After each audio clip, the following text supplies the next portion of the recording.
يا ربي يا الرجيم.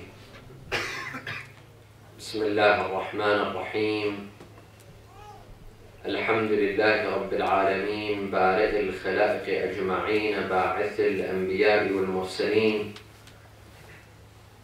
ثم الصلاة والسلام على خير خلقه العبد المؤيد والرسول المسدد، حبيب إله العالمين أبي القاسم المصطفى محمد. اللهم صل على محمد وآل محمد وعلى أهل بيته الطيبين الطاهرين وصحابته المنتجبين. صلى الله عليك يا رسول الله، صلى الله عليك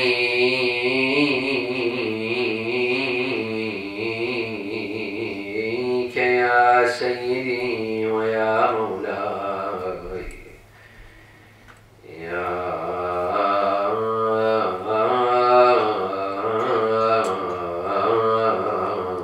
أبا عبد الله. السلام عليك وعلى أمك المظلومة الشهيدة المضطهدة المقهورة.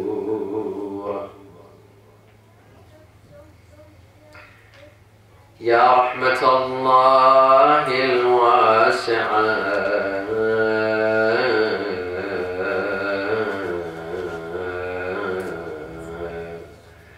ويا باب نجاة الأمة، ويا عبرة كل مسلم ومسلمة. يا ليتنا كنا معكم سادتي فنفوز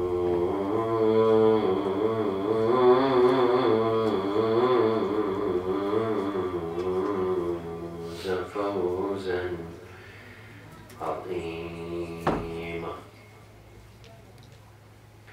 أعوذ بالله من الشيطان الرجيم. بسم الله الرحمن الرحيم.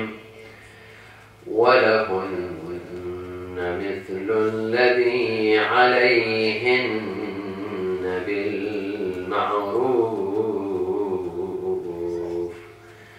صلوا على محمد وآل محمد. اللهم صل على محمد وآل محمد. A second for the love of Imams Al-Hassan wal-Hussein.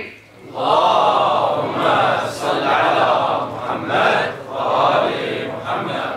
A third for the love of Fatimah al-Zahra with your loudest voices. اللهم صل على محمد وآل محمد وعجل فرجهم. You find many couples to be married and they're extremely happy. Everything is going perfect. Everything is okay. Everything goes as it should. All of a sudden, this couple starts to have a bumpy ride. They get into problems. They get into difficulties, arguments, fights. Minor arguments turn into major arguments. All of a sudden, the husband stops spending money on his wife. The wife all of a sudden stops cooking, stops cleaning, stops changing diapers. That's the toughest one. All of a sudden they begin to neglect what they usually do, they neglect. Here, the wife all of a sudden remembers to ask, what are my rights? What are my rights in this marriage? And what are my obligations in this marriage? The husband, all of a sudden, in the beginning, he didn't ask this question. When he went to propose to his wife, he didn't think of asking this question. What are my rights? Now that they have arguments and fights, he remembered to ask, what are my rights? Of course, everyone asks, what are my rights? But no one asks, what are my duties? Usually, we only care about our rights, what we expect from people. But we never ask, what are our duties? What is my obligation? We don't care about our duties, we care about our rights. What's interesting is that this married couple, they didn't ask about their rights and duties and obligations before marriage. Before marriage, they were too busy. They were planning. They were planning the wedding. They were planning the honeymoon. They were preparing that nice apartment. They were busy preparing the nice furniture. But do they know anything about their rights? About their duties and obligations? No. When you look for a job, when you find a job, or when you're offered a job, when do you ask about your salary? Before you start working or after you start working? Of course, before. No one starts working and after 2 months, he wants to know about his salary. No one sane, no one with reason will do that. First, you ask about your rights, your salary, your hours, how many hours do you have to work, your benefits, how many days do you go on holiday, do you have health benefits, you don't have health benefits. You ask all of these questions, you ask about your rights and your duties and obligations, and then you make a decision whether you like to work or you don't work. Whether you'd like to accept this job or you don't accept this job. Have you ever seen someone that accepts a job and then asks about his salary? Of course not. That's not how it works. So why is it when it comes to marriage, we only begin to think about our rights and duties after the marriage, not before? Why? You see, after a year, 2 years, 3 years, when there's fights, when there's arguments, when the husband and wife are on the verge of breakup and divorce, they begin to ask this question, what are my rights? As a husband, what rights do I have? As a wife, what are my rights? What are my duties towards my husband? It's good to ask these questions, but it's not good to ask them late. It's good to ask them at the right time, at the right moment, when you need them. A lot of couples, a lot of newlyweds, I see a lot of youth, they want to get married, either they should. Our youth, if they have the desire to get married, that's a good sign that they're not running away from marriage. But I see many of them, they're rushing. The man comes to his mother and he drives her crazy, find me a wife. Okay, she finds him a wife, someone suitable for him, with the qualities that he wants, and he rushes, he gets married. Do you know anything about marriage? Do you know your duties in a marriage? Do you know what your responsibilities are in a marriage? Do you know what rights you have? Some people, they go into marriage and they think they have 100 rights. No, you don't have 100 rights. They think they have 20 rights. No, you don't have 20 rights. This is not the US Constitution. This is called marriage. In marriage, you have some rights. A husband has some rights. A wife has some rights. And you should know this before marriage, not after. Not when you come to the Sayyid or Sheikh and you decide on getting a divorce. You ask them, well, I want to know what my rights are. That's too late. My dear brothers and sisters, newlyweds, those that are about to get married, or those who have just gotten married, or if you've been even married for 10 years, 15 years, it's still not too late to know your rights in a marriage. When you know your rights in a marriage before the marriage, beforehand, when youth know their rights and duties, they can fix, or rather, they can avoid 80% of the fights. You can avoid getting in a fight with your wife and with your husband. Why? Because you know what your rights are. You know what your duties are. You know what your limits are. You will not cross your boundaries, and you will not allow others to cross your boundaries or their boundaries. Tonight we'd like to address the rights of husbands in Islam and the rights of wives in Islam. I say in Islam because in various cultures there are certain things that are expected from a husband. There are certain things that are expected from a wife. No. We want to see what Islam expects from a wife and what Islam expects from a husband. Islam. Not your culture. Not your mother-in-law, what your mother-in-law expects from you. Or what your mother expects from you. We don't care about that. We care about what Islam expects from a husband and what Islam expects from a wife. What rights has Islam given a husband and what rights Islam has given a wife? Sometimes we will see that culture and Islam conflict. And there's various cultures. There's various cultures. For example, in Middle Eastern culture, and I don't say Islam, I say Middle Eastern culture, it has taken many of the rights of women away. They've taken their rights. Many of their rights. In many Middle Eastern cultures, women have no rights. This poor lady is oppressed. In Western culture, it is the opposite. In the West, they've given women more rights than they've given men.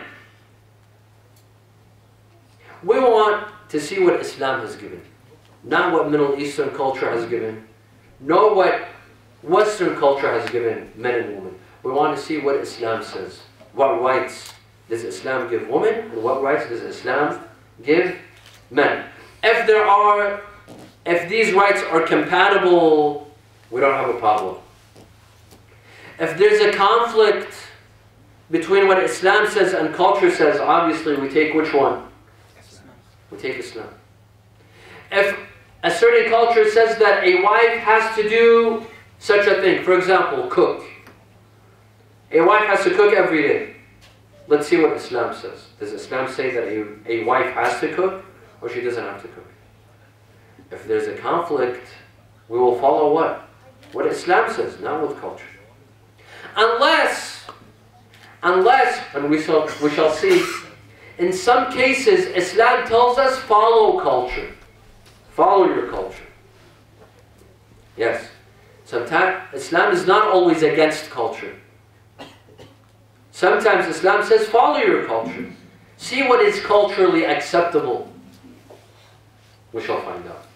Let's begin with the rights of wives. Why? Because ladies are first. So let's begin with their rights first, and then we will come to the rights of husbands. Send a loud salawat. Allahumma salli ala Muhammad wa ali Muhammad. Number one, the most important right that a wife has over her husband is financial rights. Financial support. When a man marries a woman, that means he will have to take care of her financially from A to Z. Anything that she needs, he has to spend on. And he has to provide. And when he provides, it's his obligation. He's not doing her a favor. When he buys her something, he doesn't say, I did this for you. You should say thank you. No. No. She doesn't need to say thank you because this is your obligation. Islam made this an obligation on you. Her dresses, her phone bill, her shoes, her food, anything that she needs, this is your obligation, the obligation of the husband, to provide financially for his wife. Now, how much does he need to provide? Some woman might say, I need $10,000 a month, and barely it will do. How much does he need to provide? The Quran tells us. The Quran tells us. The Quran says, وَعَاشِرُوهُنَّ بِالْمَعْرُوفِ. Live with them according to what is acceptable in the community, or what is customary. What is customary? What is the custom? If a wife wants to spend, a husband wants to spend on his wife, how much should he spend? Customary. What is the custom in the society? What is the custom in your community? He spends, for example, 500 euros on you every month, 400, 600. What is the customary amount of spending? That's how much he needs to spend. What is customary? For example, where should she go shop? Should she shop at Gucci and Versace and all these brand names, or go to the cheap stores? She should shop at places where women in her society, in her community, go and shop. The norm, the custom. If all of the women in her community are shopping at Gucci, guess what, guys? Prepare your pockets. Because your wife is going to go shop at Gucci. If no one goes and shops at Gucci, then this wife should have no expectations of going to shop at brand names like this. Why? Because it's not the norm. This is the Quran. The Quran says this. وَعَاشِرُوهُنَّ بِالْمَعْرُوفِ وَلَهُنَّ مِثْلُ الَّذِي عَلَيْهِنَّ بِالْمَعْرُوفِ. And of course this varies from place to place. For example, if you're living in Kuwait the living standard is very high.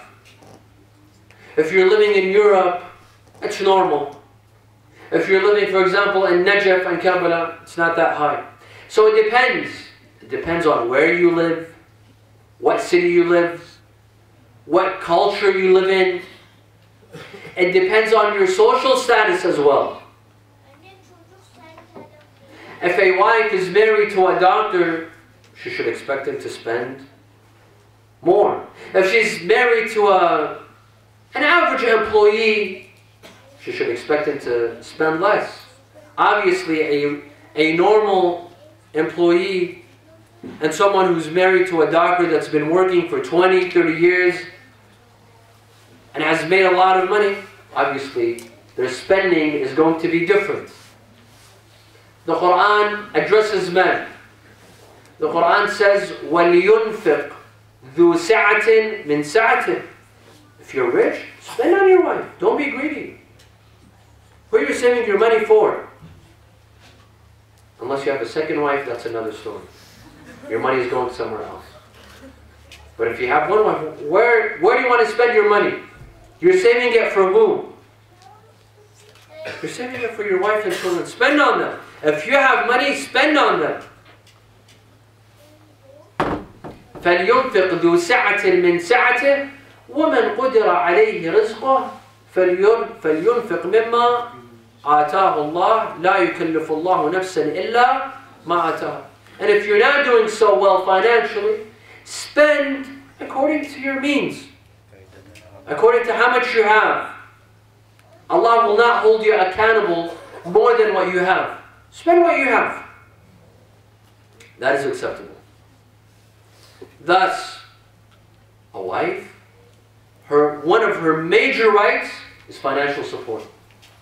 A husband has to spend on her according to what is customary. How many shoes should she buy every year? Depends Depends on custom. How many dresses should she buy every year? It depends on what is customary. If women like her in her community, for example, buy 30 dresses a year, she buys 30 dresses a year. If they buy, for example, 6 pairs of shoes, 7 pairs of shoes every year, she buys the same amount. It's according to custom. Scholars say that if this wife needs a maid at home, and that is culturally acceptable, you live in a society, you live in a community in which people have maids at home, and your wife wants a maid, you have to get her a maid. You have to get her a maid. There are some countries, it's normal to have a maid at home. In some countries, for example, women don't drive, they have a driver. If that's acceptable, you have to provide a driver for your wife. A car and a driver that takes her to places. If that is the norm, if that is culturally acceptable, and the other women from her social status have this, you have to provide this. This is her right. I hear a lot of stories that men refuse to spend, or they're greedy, or they barely pay. This is not right. You are violating your wife's rights if you are refusing to spend on her and provide her that which is appropriate for her and her social status. Furthermore, ladies who have money, there are some ladies that have money, some wives, they work, they have income, or they have their dowry, their mahar, or they received inheritance from a family member that died. For example, her father passed away and he left her inheritance. This money is hers, purely hers. She doesn't need to spend on the family. She doesn't need to spend on her husband. She doesn't even need to spend on herself. Her husband has to spend on her. Even if she's richer than her husband, it is still a financial obligation on the husband to spend on his wife, even if she's richer than him. Her money's for her. She doesn't need to spend it, not on the family, not on her husband, not even on herself. She wants to go and buy a dress, she uses her husband's money, not her money. If she wants to spend her money, she may do so, if she wants to. If she wants to volunteer. But if she doesn't want to, it's her husband's obligation to provide. A husband cannot force his wife, if she works, for example, she has a paycheck, he says, let's split the bills. I pay some of the bills and you pay some of the bills. He can't force her. If she wants to volunteer and pay some of the bills, she may do so. But you cannot force her to do so. Sallu ala Muhammad wa ala Muhammad. Allahumma salli ala Muhammad wa ali Muhammad. This is the first right for ladies. Right number 2. The first was financial support. Number 2, emotional support. Emotional support. We find several verses in the Quran. Approximately 12 verses in the Quran that order men to treat women according to urf. According to urf. According to custom. According to the norm. What is normal in the society? What is normal in the community? And when it comes to emotional support, a man has to treat his wife according to what is normal. For example, if it is normal in the community, in the society, for a man to have breakfast with his wife, that man has to have breakfast with his wife. If it is normal for men to have dinner with their wives, he has to come back and have dinner with his wife, not with his friends.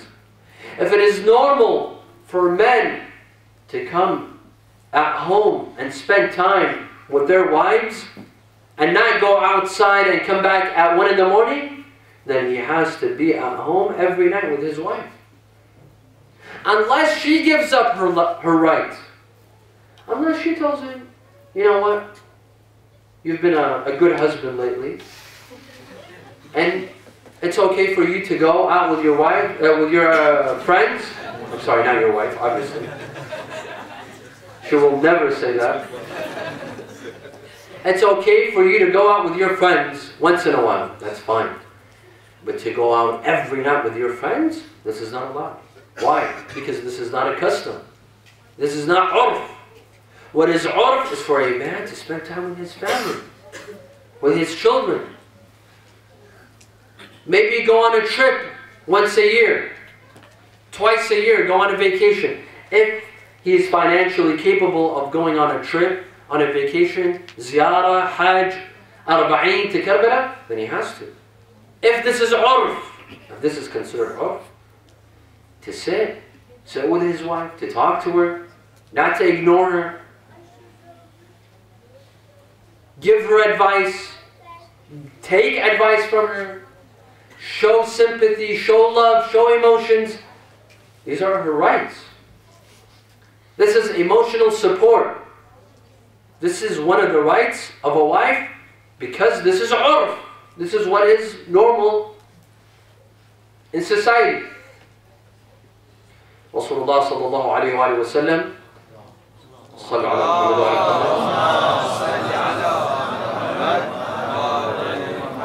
Rasulullah stated, خيركم لأهله وأنا خيركم لأهله. The best of you are the best with whom? Those who pray the most, or fast the most, or go to Hajj every year? No. He says the best of you are the ones that are the best with their wives. The best person is the best one with his wife. He's the best. And then he says, and I am the best of you, because I am the best with my wives.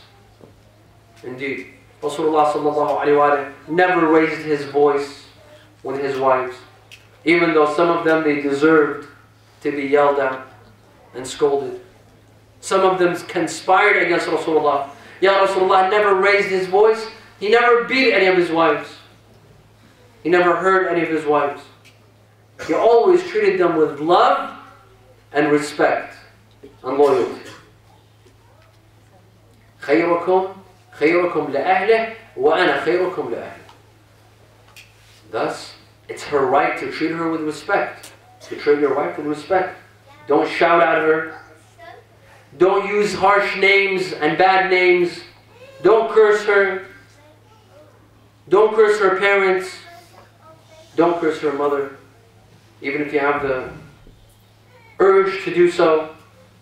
Don't remind her of the past. You know, some husbands, they say, you know, where were you? You were in a poor house. You were living in a poor place. Look at where you are today. I brought you in this fancy house, in this fancy lifestyle. He keeps on reminding her of what? Her past. Your father was so-and-so. You could barely make a living. But look at yourself today. Look at the house that you live in today. Look at the amount of money that... Don't say this. This is not nice. This is not nice. You don't need to say this. Show her kindness and respect. Number 3. So how many rights are these? Number 1, Number 1, financial support. Number 2, emotional support. Number 3, intimacy. Intimacy, and I will talk about this in a couple of minutes. When I talk about the rights of men, we'll talk about the rights of intimacy. Number 4. There are certain rights that a wife can make for herself at the time of the marriage contract. You know, some ladies, they complain, why is it that a man can marry 4 wives? Why? Why do men have this right to marry up to 4 wives, but we can't? We can only marry one husband. I don't want my husband to marry another wife. Well, guess what? You have a right, not after the marriage. After the marriage, if he wants to go and marry, he can. But you have a right. And a lot of ladies do not know this. You have a right, at the time of the marriage contract, you set a condition with your husband that I will not marry you unless unless you give me a statement that I will be your only wife. And if you do marry another wife, I will be granted divorce. You have a right. This is a right for some ladies. Yet they don't know this. And they complain that why does Islam give men the right to marry up to 4 wives? Well, at the same time that Islam has given men the right to marry up to 4 wives, Islam has also given you a right to put a condition in the marriage contract. You could put it right. You could put a clause, a condition in the marriage contract. That's up to you. Another thing that I hear a lot of ladies complain about is the right of divorce. Why is it that in Islam only men have the right to divorce and not women? Why can't we women divorce? Yes, this is true. In Islam, the right of divorce is in the hands of men, not women. However, you can, at the time of marriage, at the time of the marriage contract, you can put a condition that you would like to receive a wakala on his behalf. You would like to perform divorce on his behalf if you feel the need. If he accepts this condition, then you, as a wife, will have the ability to perform the divorce by yourself. This is a right. Islam acknowledges this right. You could do so. In fact, a lady, a wife, can set many conditions at the time of marriage, during the marriage contract. For example, she wants to continue studying. This newlywed, they got married, and this young lady is still in college. She's still in university. She wants to study. She could put a condition in the marriage contract that I will get married with this condition, that I will continue studying until I receive my degree. And my husband has no authority to stop me from receiving my education, for example. Or that I don't wish to become pregnant for the next year or 2 years until I finish my education. You have the right to do so. This is your God-given right, to put clauses and conditions at the time of marriage. Now, because you didn't know, that is your fault. Some will say, well, I didn't know I have the right to put a condition at the time of the marriage contract to forbid my husband from marrying a second wife. Can I do it now? No, I'm sorry, you can't do it. It's too late. You had that right when you got married. Now you don't have that right. It's your problem for not asking. You see, this is why we say educate yourself before marriage. Educate yourself. What are your rights? And what are your duties and obligations? You know, in Arabic, in Iraq, we have a saying that says, Al-Qanun la yahmil mughaffalin. That, what does it mean? It means that the law does not protect idiots. The law does not protect idiots. If you're an idiot, you didn't know your rights, and you let others take advantage of you, that's your problem. That's your fault. Don't blame others.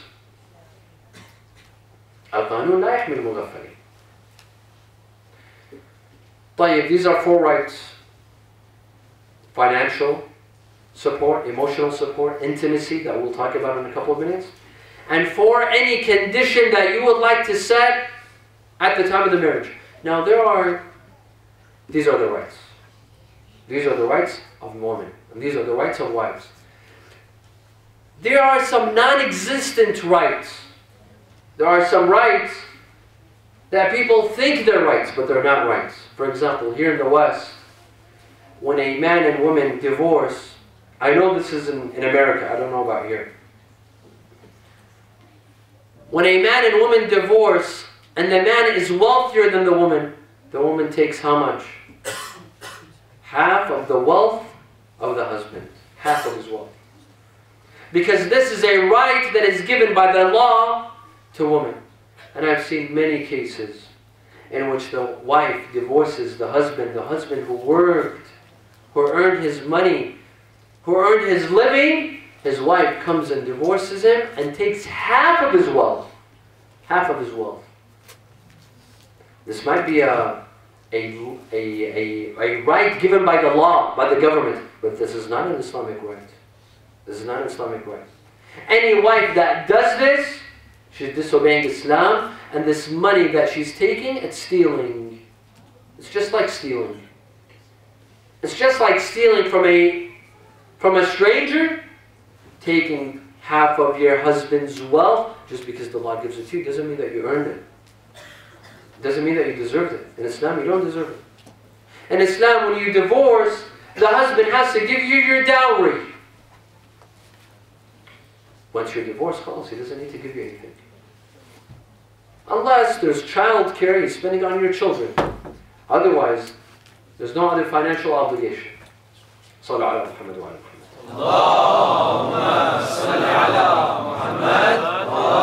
Muhammad. Now let's come to the brothers.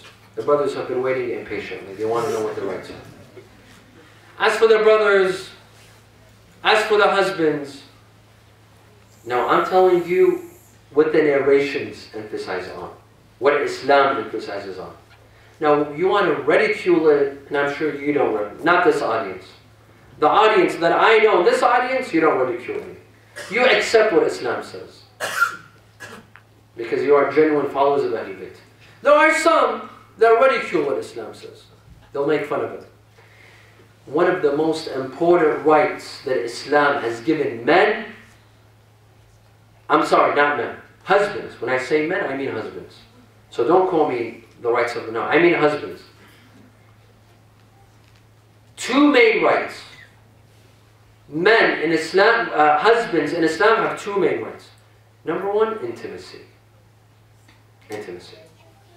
Meaning that if the husband has certain desires and needs, the wife has to make herself available. She has to make herself available to satisfy the needs of the husband. Of course, it is the other way around as well. The husband also has to satisfy and meet the demands, the specific kind of demands of his wife. But this is usually not said because of, haya issues, because it's sensitive towards women, but it is said towards men. That men have the right of intimacy. A wife has to make herself available to her husband. And she cannot object, she can't say no. Unless she has a good reason. Illness, sickness. For example, she has a good excuse, she could say no. Otherwise, this is his right, the right of intimacy. Some are thinking, Sayyid, are you saying that in Islam, wives are sexual slaves? Is this what it means? Because this is what it sounds like. If a wife has to make herself available to her husband whenever he desires, that means she's a slave. No, she's not a slave. You see, my dear friends, to make this more understandable, we have to make a distinction between men and women. Men and women are very different. They're very different. Not just biologically, but even psychologically. For many ladies, they might find this objectionable. That on what basis does a wife have to make herself available for the husband whenever he desires? That doesn't make sense. That means Islam has made her a slave. No. You see, men and women are very different. Women and men both have desires. And these desires, Allah subhanahu wa ta'ala has put them in them. They didn't pick them up from the air. Allah has put certain desires in men, and He has put certain desires in women. The difference is, women have more strength, more patience, generally speaking. Of course, there are some, there's some exceptions to every general rule. But generally speaking, women are stronger. They're more patient when it comes to their desires. And they have something more than men have. And that is called what? Haya. Haya. Which means a combination of modesty, shyness. They're more shy. Men, on the other hand, they're less patient. They're less strong. In fact, they're weak when it comes to certain desires.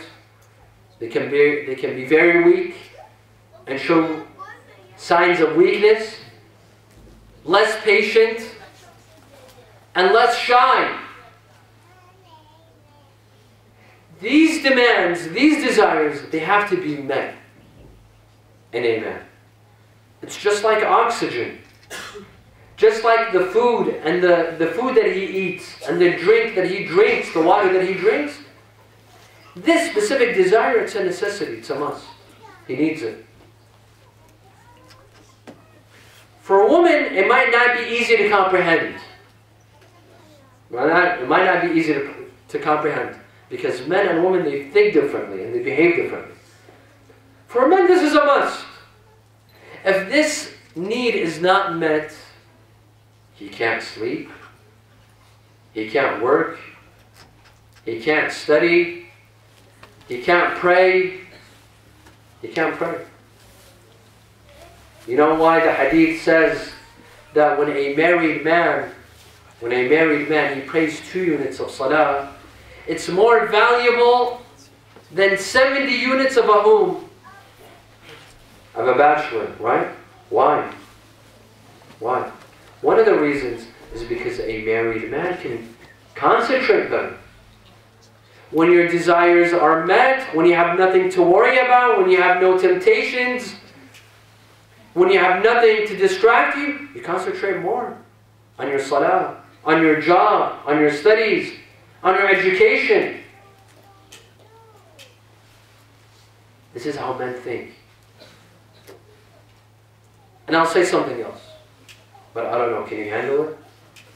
Sallu ala Muhammad wa ala Muhammad. Allahumma salli ala Muhammad wa ala Muhammad. Now, I'm stating a reality. This is a harsh reality. Ask. Don't take my word for it. Don't take my word for it. Go and ask. Ask elders. Ask your parents. Ask. When it comes to this desire for men, it has to be met. If it is met at home in a lawful way with his wife, this is perfect. This is good. This is fabulous. But if it is not met at home, it's going to be met somewhere else. It's going to be met outside of the home.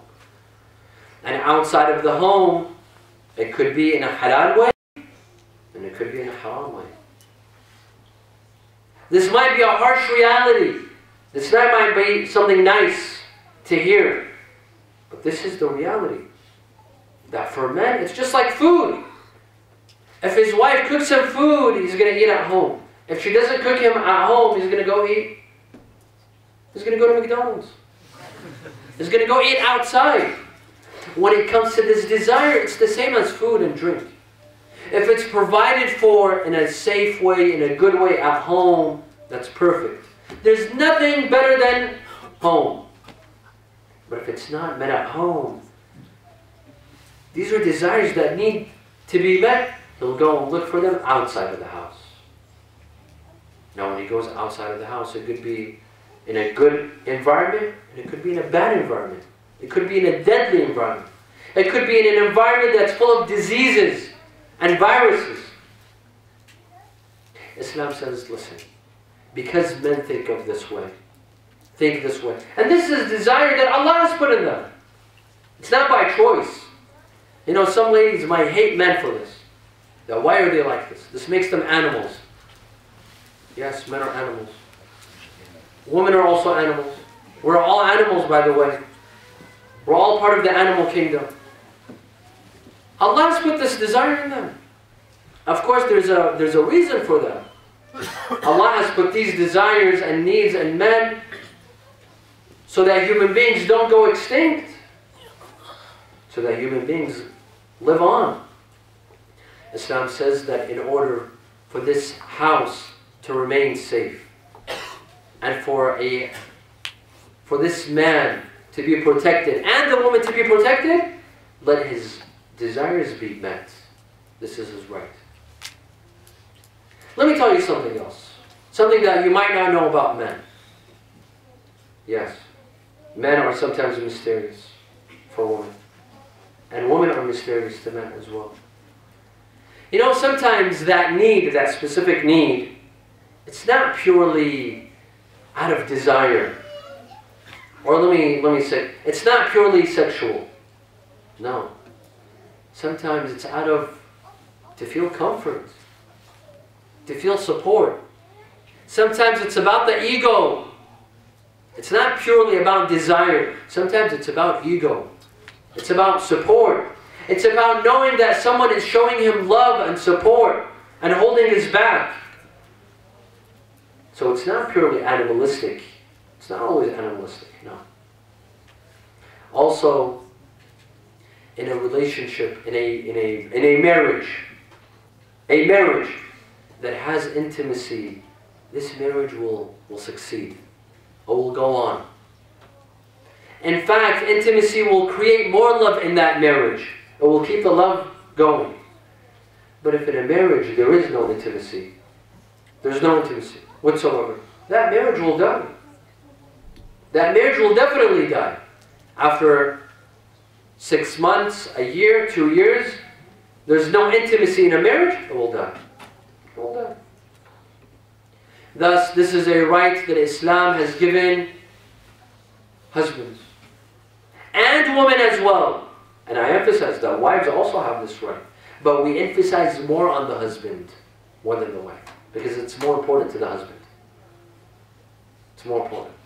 Also, among the rights of both couples, as long as we're talking about this, one of the rights of both couples, men and women, husband and wife, is to look attractive for the other, for your spouse. It's your wife's right to look attractive for her, to dress well, smell well, look good, and for wives as well. It's your husband, right? It's one of your husband's rights to look good for your husband. Dress well, put on makeup, put on perfume for your husband. This keeps the marriage alive, the intimacy and the love alive. Unfortunately, there are some married couples, after a couple of years, they give up. The wife in the beginning, she would dress up for her husband. After 5, 6, 10 years, she stops. Why? Why did you stop? Or the husband stops taking care of himself. He doesn't dress properly, his hair, Why? Take care of yourself for your spouse. This keeps the intimacy alive. Unfortunately, there are some ladies, they show their beauty. They dress up, they put on perfume, they wear nice clothing, but for whom? For men outside. Not for her husband. For men outside, at the mall, on the streets, at the university. Islam says do the opposite. Keep your beauty for your husband and cover yourself. Cover your beauty from other men. Unfortunately today the opposite is occurring. Women are showing their beauty to outside men and not to their husbands. Sallallahu ala Muhammad wa ala Muhammad. Allahumma salli ala Muhammad wa ala Muhammad. This is the major right, the second major right that we've heard, but we've misunderstood. The right to seek permission from your husband when you want to leave the house. We've heard this. And I'm sure that you've heard this. That it is the husband's right that his wife seeks permission when leaving the house to seek his permission. Some ladies say, okay, not only are we considered sexual slaves, but we're under house arrest as well. We have to stay at home, and we're prisoners at home. This sounds more like Daesh and ISIS. Is this what Islam is teaching us? You see, this is misunderstood, my dear brothers and sisters. Yes, Islam says that a wife, when she wants to leave the house, let her seek the permission of her husband. But why? Let's understand why. First of all, this doesn't mean that every time you want to leave the house, you come and ask him for permission. No. That becomes annoying. 2, he's given you his permission. In many cases, you know that you have his permission. You don't need to ask every time. So if you know that you have his permission, you don't need to ask every time. Let's analyze some more. Let's bring some analysis. Some say, now why should a wife seek permission from her husband? Is this degrading? Is Islam trying to degrade women? No. You see, one of the roles, one of the obligations of men in Islam is to provide financially and to protect. A husband has to protect his wife. If she's attacked, if there's a danger on her, who's responsible for her well-being? Her father, her brothers, or her husband? Her father's no longer responsible. Her brothers are no longer responsible. Even if she has 20 brothers, they're no longer responsible. It is the husband that is responsible of the well-being and security of his wife. Thus, if he is responsible for her well-being and security, shouldn't he know when his wife is going out? Where is she going? Is she going to a safe place? A dangerous place? Is she leaving during the day? Is she leaving at night? Because he has to provide and he has to protect. Doesn't this make sense? Also, Sayed Al-Khou'i, well-known scholar, Sayed Al-Khou'i. Sayed Al-Khou'i says that this right, the right of seeking permission from the husband in order to leave the house, he says it's extremely misunderstood. Some men think that whenever the wife wants to leave the house, she has to get permission from him. This is not the case. No. She only needs to seek permission from him if it contradicts his right to intimacy. You see? If he has intimacy rights and her leaving the house contradicts those rights, she has to take permission.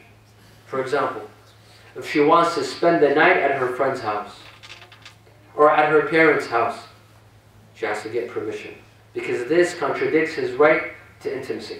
But if she wants to leave during the day, 10 in the morning, 12 at noon, in the afternoon, she doesn't need to get his permission. Because leaving during the day does not contradict with his intimacy rights. You see? Sayyid Al-Khou'i says that the only time a wife needs to take permission from her husband if it contradicts the right to intimacy. Otherwise, she doesn't need his permission. She wants to visit her parents in the morning. She wants to work in the morning during the day. She may do so. She doesn't need his permission. Another opinion here is by a Shaykh al-Marhum, a Shaykh Muhammad Mahdi Shamsuddin. This is a great scholar from Lebanon who died several years ago.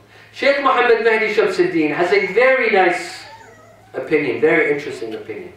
He says that when Islam gives men this right that a wife has to seek permission from her husband before leaving the house, this is out of courtesy, out of respect. You know, when you leave the house when your parents are at home, don't you go and seek their permission? Out of courtesy. It's respect. It's only a respect issue. Or when they're elders, for example, your grandparents are at home, you tell them, you know, ba ijazah, an idinkum. You ask for permission, not because you really need their permission, but out of respect. Shaykh Shamsuddin says that when a wife asks her husband for permission to leave the house, it's out of respect, out of courtesy. Which means that he cannot say no. He can't say no. Out of respect for him, she should tell him that I'm leaving the house. But can he say no? Who said he could say no? He can't say no.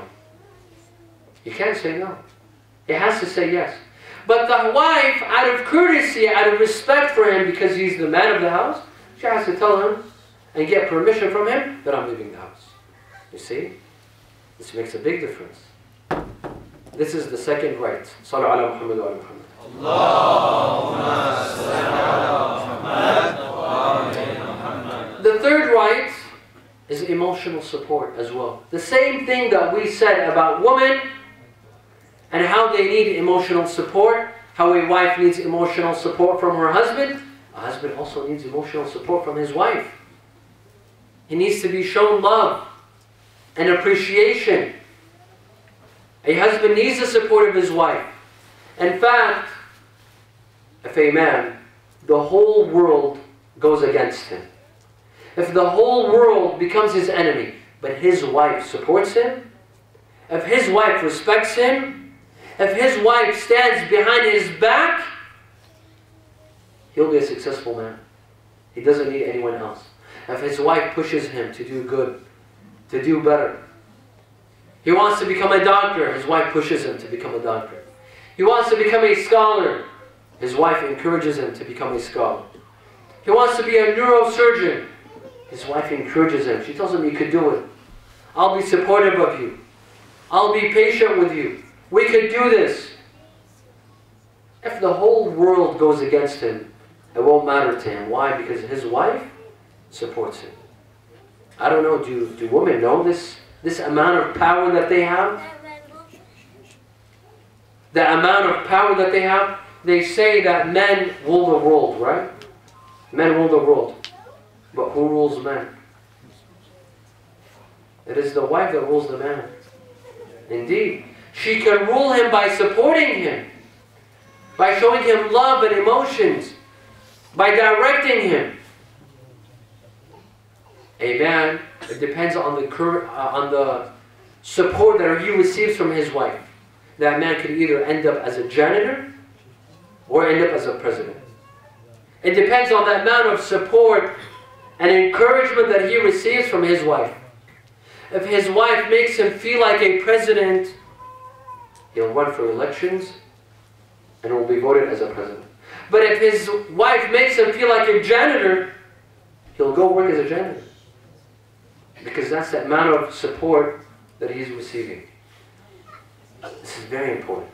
Now, when it comes to men, there is also non-existent rights. There are some rights that men think they have, but they don't. Number one, the right for his wife to cook, clean, change diapers, clean the house.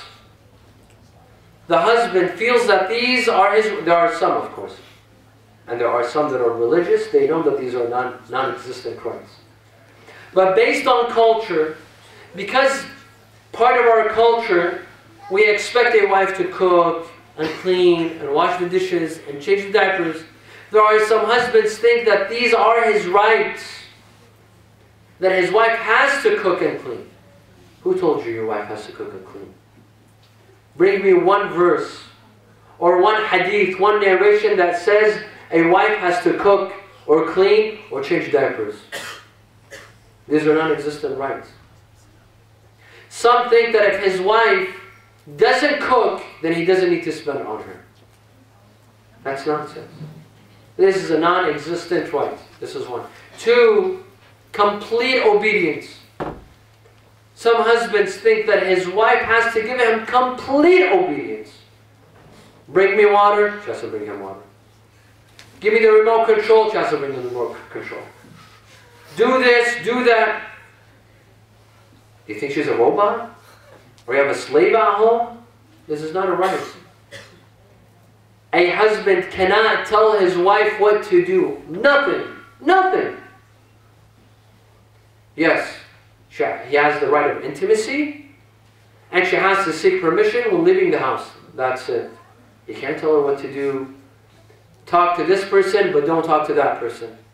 I allow you to be friends with her, but not her. I allow you to do this, read this book, but don't read that book. No, who gave you that right? These are non-existent rights. No, more than this. There are in some cultures, in our cultures unfortunately, there are some men that think it is his right to beat his wife. It's his right. He could beat his wife. Because she said no, because she didn't clean, because she raised her voice, because she disrespected his mother, She did a bad thing. What she did was bad. She has no right to disrespect her mother. But does that give you the right to beat her? Absolutely not. Unfortunately, in our culture, we feel that we have the right to beat women. We could slap her, we could beat her around. This is non-existent. Why? Because the Quran says, وَضْرِبُوهُنْ. The Quran says, beat them, so this is a right. If the brothers and sisters remember 2 years ago, we talked about this verse. I don't know, do you remember or not? We talked about this verse, the wife beating verse, and what it means. And if you remember, I mentioned the word ضَرَبَ. It has 6 different meanings. One of them means to beat, only one of them. Another meaning is to ignore. Or as Americans say, give her the silent treatment. Give her the silent. Be silent for a couple of days, and it will do wonders. You don't need to shout. You don't need to get upset. All you have to do is be quiet, and it will do wonders. One of the meanings of ضرب is to ignore. So why do you think that it's your right to beat? These are some of the rights that a husband has, and some of the rights that wives have. وصلى على محمد وعلى محمد. اللهم صل على محمد وآل محمد. Before I conclude, let me say this, my dear brothers and sisters. In a marriage, before getting married, it is good. Know your rights, know your duties. Know exactly what is expected of you as a husband, and know exactly what is expected of you as a wife. Know your rights and know your duties. But in a marriage shouldn't work like this. I have to do this, you have to do that. This is my right, and that is your right. This is not how a marriage should work. If you're living in a way based on rights, these are my rights and these are your rights. These are my duties and these are your duties. Marriage will fail that way. Who works like this? You know who? Children. Have you seen when children play together? These are my toys and those are your toys. Don't touch my toys. And I won't touch your toys. There are some men and women, husbands and wives, they're like this. These are my rights and those are your rights. It doesn't work this way. A marriage is meant to last forever. 50 years, 60 years, more, less. You want to spend your entire life with this person. You don't want to live based on ground rules.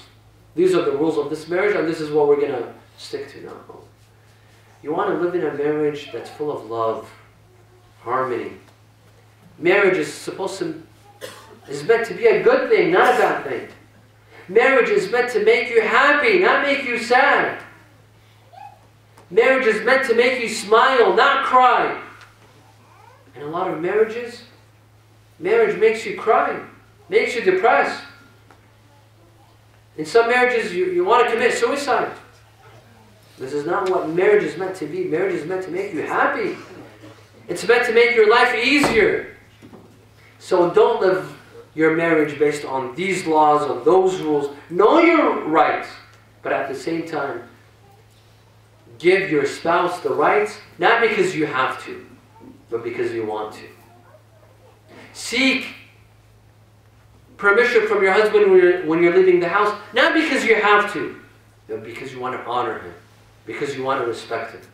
And respect is reciprocal. When you respect him, he's going to respect you. When you disrespect him, he's going to disrespect you. When you talk about his mother, what, you think he's going to be quiet? He's going to talk about your mother as well. It's reciprocal. What you do to others is going to come back to you. At the end of the day, we want a happy marriage. We don't want a disastrous marriage. Let's learn from Amir al-Mu'mineen and Fatimah al-Zahra alayhi salam. The most successful marriage that existed. The most successful marriage that existed. Not once did Fatimah al-Zahra come and complain to Rasulullah that Ali ibn Abi Talib did that. He hurt me, he oppressed me. Not once. Not once did Amir al-Mu'mineen have to go to Rasulullah and tell him that Fatima Zahra disrespected me, she disobeyed me, she didn't listen to me. No. They lived in complete harmony, complete compatibility, respect for one another, love for one another. Amir al-Mu'mineen alayhi salam says that I would come back, some days were very rough, not at home, outside. Some days are rough, are difficult. But he says, as soon as I see the face of my wife Fatima, I forget everything. I forget all of my difficulties. I forget all of my tragedies. I forget all of my sorrows. Maybe I've said this here before. Nowadays, when a husband looks at his wife, he remembers all of his tragedies. He remembers all of his sadness. And the other way around as well. When a wife sees her husband, she remembers all of the sadness. Let's learn from Amir al-Mu'mineen, from Fatima Zahra alayhi salam. Amir al-Mu'mineen loved Fatima Zahra so much. I've mentioned this in a previous Fatima. Amir al-Mu'mineen loved Fatima Zahra so much that after 30 years, Amir al-Mu'mineen was asked to dye his beard. His beard was all white or gray. He was asked to dye his beard. He said no. Why, ya Amir al-Mu'mineen? He said, La zilna fi azab. I'm still mourning. I'm still in sadness. After 30 years, after the martyrdom of Fatima Zahra, he says, La zilna fi azab. We are still mourning. I'm still sad over Fatima Zahra alayhi salam. What happened? What did Amir al-Mu'mineen saw? Amir al-Mu'mineen saw a lot of tragedies. Amir al-Mu'mineen saw his wife being beaten. Imam Ali alayhi salam saw his wife being disrespected. He saw the men barge into his house, and Fatima Zahra did not have her proper hijab on her head. This is a great tragedy, to see men enter your house. Leave the tragedy of the door and what happened and the needle, all of that, put it aside. To see men walk into your house and look at your wife without hijab, that is a tragedy of its own. That is a tragedy of its own. Once there was a scholar, a marja' sitting in a majlis.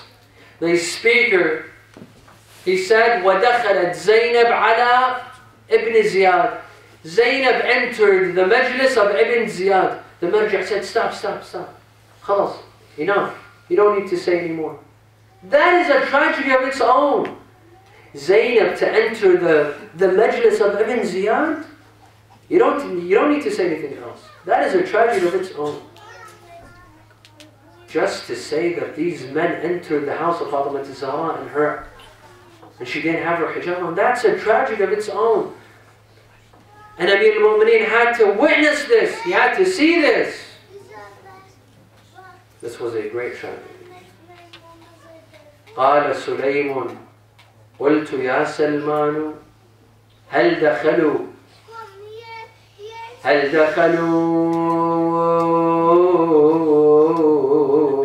ولم يكن استئذان. قال سليمان قلت يا سلمان هل دخلوا ولم يكن استئذان. فقال وعزة الجبار ولم يكن على الزهراء من خماري. فمذ رأوها يا عصروها عصرا كادت بنفسي أن تموت حسرا. صاحت يا فضة أسنديني فقد وربي أسقطوا جنيني فأسقطت بنت الهدى وحزنا جنينها ذاك المسمى محسنا محسنا. They came to the house of Fatimah al-Zahra carrying fire, asking Ali ibn Abi Talib to leave the house. They told him Fatimah al-Zahra is inside this house. He said, so what? I will burn it along with Fatimah, along with whoever's inside the house. Fatimah al-Zahra came from behind the door. What do you want, Ya Ibn al-Khattab? What do you want from the family of Rasulullah? The man came from behind.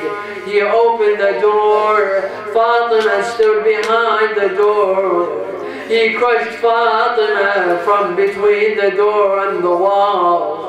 There was a needle in the door. It came and it pierced the stomach of Fatima al-Zahra. And they walked in. Fatima, in this position, she did not call for Ali ibn Abi Talib. She shouted, Ya Fidda, come to my rescue. Why did she call Fidda and not Amir al-Mu'mineen? Because something had happened in which she needed a woman and not a man. They went inside the house. They put ropes around the neck of Ali ibn Abi Talib and they started dragging him to the mosque. Fatimah al-Zahra followed them, dragging herself. Imam al-Hassan wal-Hussein, Sheikh Abdul Zahra al-Ka'bi, the famous reciter, the famous speaker, he saw Al-Hassan wal-Hussein in his dream. They told him, Ya Shaykh, recite our musibah, recite our tragedy.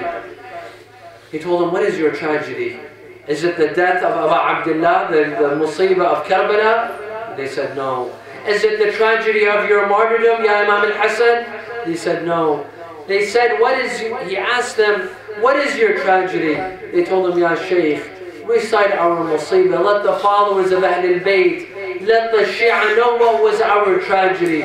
What was our tragedy?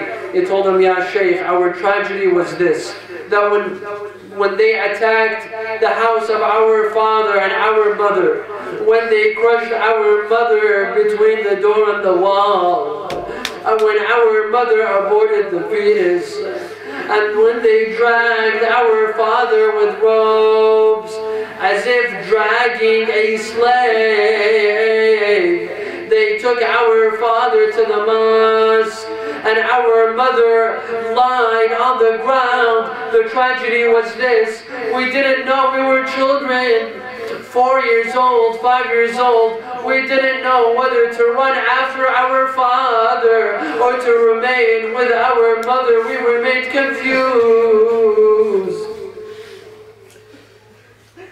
Inna lillahi wa inna ilayhi raji'un. وسيعلم الذين ظلموا أي منقلب ينقلبون. نسألك اللهم وندعوك. Raise your hands in dua. There are many people that want your dua. I came from Karbala today. This morning. Believe it or not, there are people from Karbala. They said when you go to the Netherlands, in the Majlis of Fatimah al-Zahra, pray for us in that Majlis.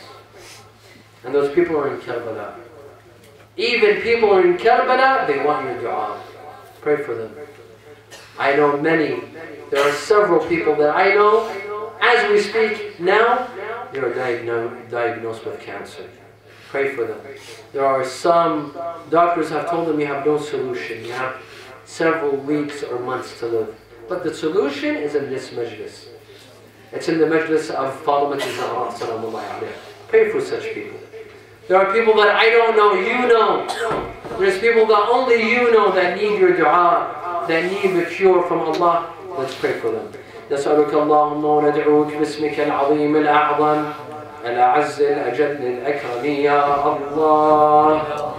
اللهم لا تدع لنا ذنبا إلا غفرته، ولا هما إلا فرجته، ولا عيبا إلا سترته، ولا خوفا إلا آمنته، ولا رزقا إلا بسطته، ولا مرضا إلا شفيته، ولا عيبا إلا سترته، ولا خوفا إلا آمنته، ولا رزقا إلا بسطته، ولا شملا إلا جمعته، ولا حاجة من حوائج الدنيا والآخرة لك فيها رضا ولنا فيها صلاح إلا قضيتها ويسرتها يا أرحم الراحمين. ولأرواح المؤمنين والمؤمنات والعلماء والشهداء نقرأ سورة الفاتحة مع الصلوات.